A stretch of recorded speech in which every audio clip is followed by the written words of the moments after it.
Assalamualaikum warahmatullahi wabarakatuh. Selamat pagi anak-anak. Bagaimana kabarnya? Semoga kalian semua sehat ya.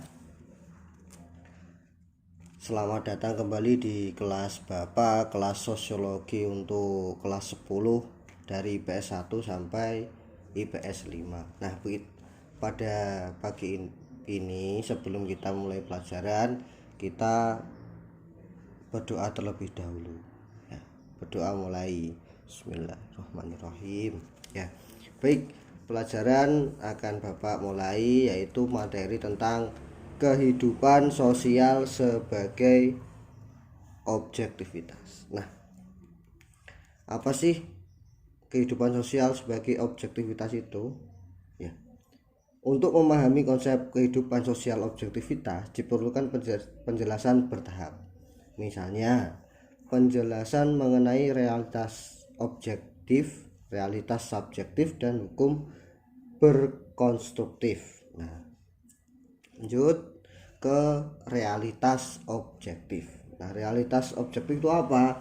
Itu kehidupan manusia yang sering dihadapi sehari-harinya itu merupakan suatu fakta, tidak sebuah opini. Kalian juga pernah mengalami kehidupan yang bersifat fakta. Ya, yang kalian hadapi itu ya fakta. Faktanya kamu itu masih bernafas dan masih belajar pada tingkat kali ini. Nah, dalam contoh nih, ada sarana belajar merupakan peranan yang penting terhadap kemajuan belajar seorang siswa. Adanya kelengkapan belajar tersebut berpengaruh terhadap prestasi belajar yang akan dicapai siswa. Nah, sarana belajar itu merupakan sebuah subjek dan prestasi siswa merupakan sebuah objek. Contohnya tuh sederhana seperti itu. Lanjut ke realitas subjektif. Apa sih itu? Yaitu kehidupan manusia yang sering dihadapi sehari-harinya dapat dilihat dari sudut pandang pelaku atau subjeknya. Kenyataannya justru banyak realitas yang tidak terjelaskan ketika dilihat dari sisi objeknya saja. Supaya memiliki penjelasan yang lebih komprehensif atau lebih mendetail, perlu dilihat dari pelaku atau subjeknya. Nah, contohnya itu beta. Beta itu nama seorang, kita bisa ganti dengan Budi atau Ani atau apa, terserah. Yang penting contohnya di sini namanya beta, yang di LKS ini beta. Bahwa beta melakukan ini, dia ada prestasi siswa dan ada cara belajarnya. Beta yaitu sebagai subjek, prestasi dan cara belajar sebagai objek. Di sini di LKS sudah dijelaskan bahwa beta memiliki gagasan yang unik dari kebanyakan orang. Ia belajar sambil mendengarkan musik. Selain itu, intensitas belajar beta sedikit namun rutin, dinilai ampuh untuk mencapai prestasi yang diinginkan. Menurutnya, prestasi bukanlah nilai dan piala, tetapi kebermanfaatannya untuk orang lain. Nah, cara belajar beta itu mungkin berbeda dengan orang lain. Ya, contoh belajar sambil mendengarkan musik itu beta. Belajar tidak sambil mendengarkan musik itu kamu atau dia. Ya, belajar sambil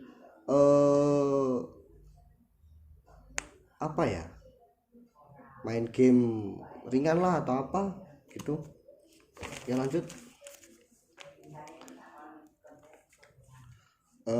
di sini ada kehidupan sosial merupakan proses objektivitas. Apa sih yang dimaksud dengan objektifikasi? Yaitu proses di mana gagasan-gagasan dari masing-masing individu yang tereksternalisasi atau terkeluarkan dengan cara diinteraksikan atau dikomunikasikan kepada individu yang lain. Nah, ketika gagasan kita itu disepakati dan menjadi gagasan umum di masyarakat, realitas subjektif berubah menjadi realitas objektif atau disebut dengan objektifikasi. Untuk memudahkannya, kita ambil contoh di sini. Kita ada Tommy ini, di sini ada Tommy. Tommy merupakan ilmuwan yang tinggal di desa nelayan.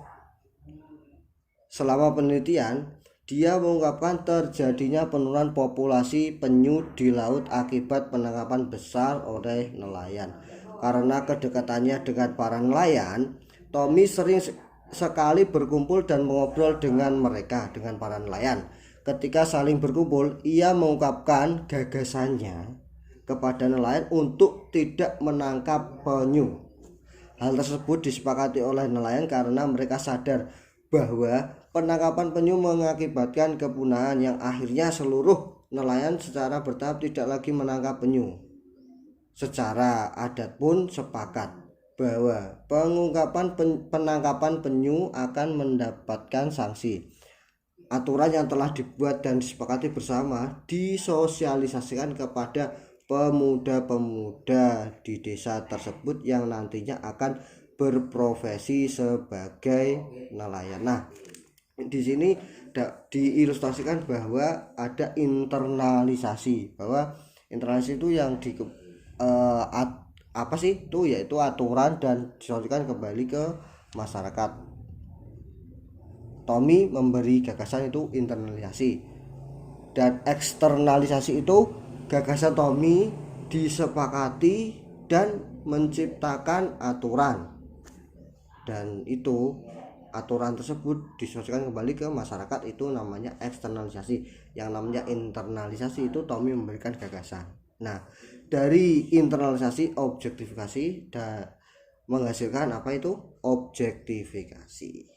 Nah, di sini ada siklus ada tabel, kalian bisa baca yang ada siklus konstruksi dan keterangan. Itu ada yang pertama eksternalisasi, terdapat satu proses di mana individu memiliki suatu gagasan kemudian diinteraksikan kepada orang lain dalam bentuk saling mempengaruhi.